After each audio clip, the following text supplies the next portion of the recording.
हे केशव, मुझे ज्ञानी या वैरागी मत बनाओ। अगर तुम्हारा स्नेह है मुझ पर, अगर तुम्हारी कृपा है मुझ पर, तो मुझे भक्त बना दो।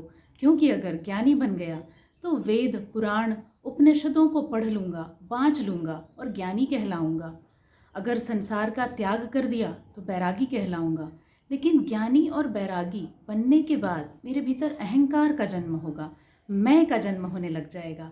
क्या मैं इतना बड़ा ज्ञानी, मैं इतना बड़ा त्यागी, मैं इतना बड़ा वैरागी, और इस अहंकार को साथ लेकर कभी तुम्हारे चरणों को नहीं प्राप्त कर पाऊंगा।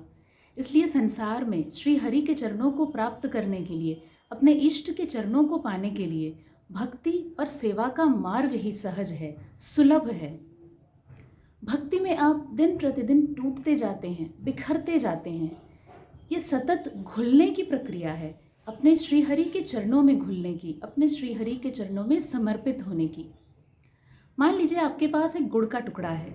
अब इस बड़े से गुड़ के टुकड़े से रोज़ आप थोड़ा थोड़ा तोड़कर पानी में घोलते जाते हैं।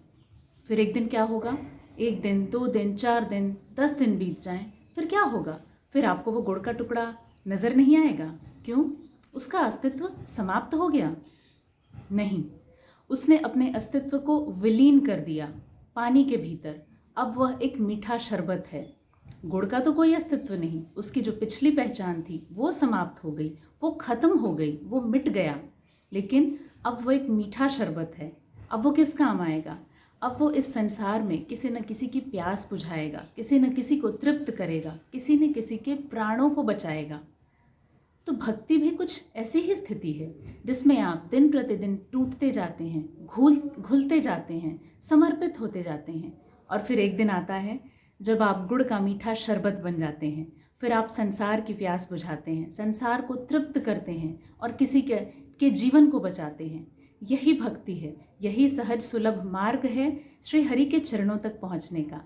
तो हे केशव, अगर तुम्हारा स्नेह है मुझ पर तो मुझे संपूर्ण भक्ति दो, शुद्ध भक्ति दो अपने चरणों की।